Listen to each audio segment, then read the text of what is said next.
Hello दोस्तों, कैसे आशा करते हैं आप सब ठीक होंगे। तो आज का कहानी है बहू का बीमार होना।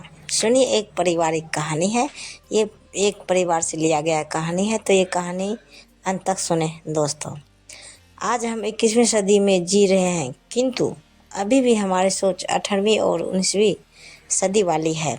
ऐसा नहीं कि हर व्यक्ति की ऐसी सोच है, पर ऐसे बहुत से अभी भी देश में पुरुष हैं, महिलाएं हैं, जिनकी सोच वही 18वीं और 19वीं सदी वाली चलती आ रही है। उसी को अनुभव करते हुए मैंने एक छोटी सी सच्ची कहानी सुनाने जा रही हूँ। कहानी सुनाने से पहले कमेंट बॉक्स में लिखें जय माता दी, हर हर महादेव। तो आशा करती हूँ आप सबको यह कहानी पसंद आएगी। तो कहानी सुनाते हैं। बेटी से बहू तक का सफ़र बस इतना रहा। बेटी का हर सुख दुख माँ अपना बहू बनी तो सासू माँ से सब पराया रहा। जब एक बेटी बीमार होती है, हर वक्त सिरहाने उसकी माँ रहती है।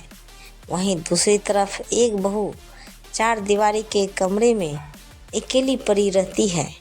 सुबह शाम भोजन परोस दिया जाता है और हर पल सासू माँ को फूला चेहरा नज़र आता है। बहू से ज़्यादा तो सास बीमार नज़र आती है, क्योंकि शायद बहू कोई इंसान नहीं, भगवान है और उसे कभी ना बीमार होने का वरदान है। क्यों उस वक्त घर में भूचाल सा आ जाता है कि कोई बेटी नहीं, किसी की बहू और बीवी बीमार पड़ी है। बस यह नज़र आता है, ध्यान किसी को उसकी बीमारी का नहीं होता। बस ये बिस्तर से कब उठेगी यही ख्याल आता है। एक दिन में ही स्थिति ऐसी हो जाती है कि विवाह पूर्व जो बेटा माँ से नए नए पकवान की फरमाइश करता था, आज उसी के अंदर 2 रोटी बनवाने की हिचकिचाहट नज़र आती है। माँ के साथ तो बेटा भी हाथ बटाता है, कहीं थक ना जाए माँ शायद, यह विचार मन में आता है।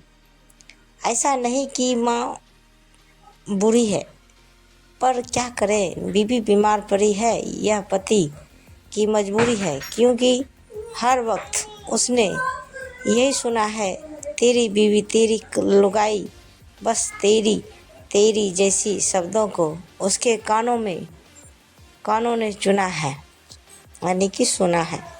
इसलिए जब भी बीवी बीमार पड़ती है, सबसे ज़्यादा तकलीफ पति को होती है, क्योंकि उन्होंने एक दूसरे को सुख दुख का साथी चुना है।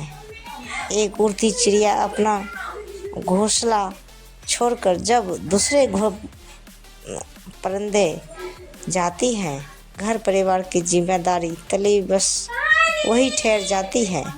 मिलती नहीं उड़ान उसे अपने ही पंखों में, क्यों एक के बाद एक दूसरी जिम्मेदारियों में वो तब जाती है।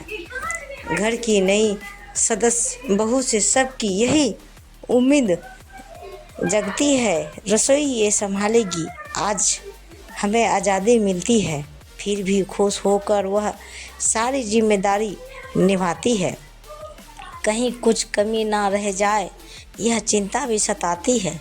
हर संभव पति सास ससुर को खुश रखने का प्रयास वो करती है। बस बदले में उसे माँ बाप मिल जाए, इतना ही वो चाहती है।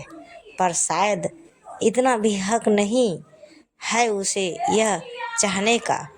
तो किसी और की बेटी और ससुराल की बहू है, तुझे हक नहीं है बीमार होने का।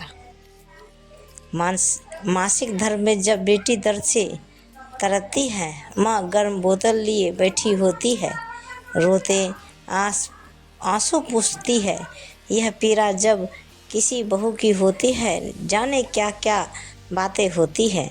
अरे हर महीने का यही किस्सा, 2 दिन का इसका आराम और हमारी सज़ा है।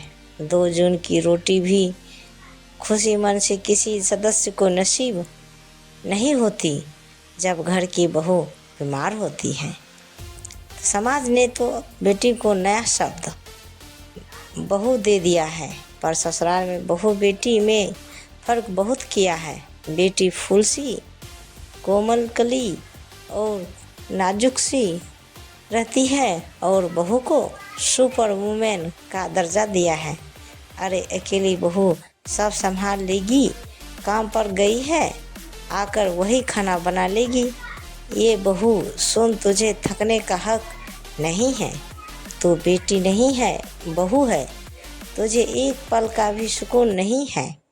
आज बौ से बेटी और बौ से बहू में इतना अंतर ना होता अगर एक औरत ने दूसरी औरत में खुद को देखा होता।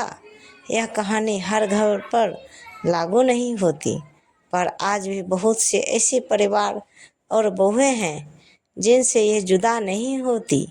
यह कहानी आप सबको कैसी लगी कृपया हमें कमेंट बॉक्स में ज़रूर बताइए और पूरी कहानी सुनने के लिए धन्यवाद। तो और इसी तरह हमें प्यार और सपोर्ट दीजिए। तो ऐसे ही तो प्रेम से बोलिए जय माता दी, हर हर महादेव। तो ऐसे ही वीडियो देखने के लिए हमारे चैनल को सब्सक्राइब कर लें और वीडियो को लाइक ज़रूर करें। तो दोस्तों मिलते हैं अगले वीडियो के साथ। तब तक बाय बाय दोस्तों। जय हिंद,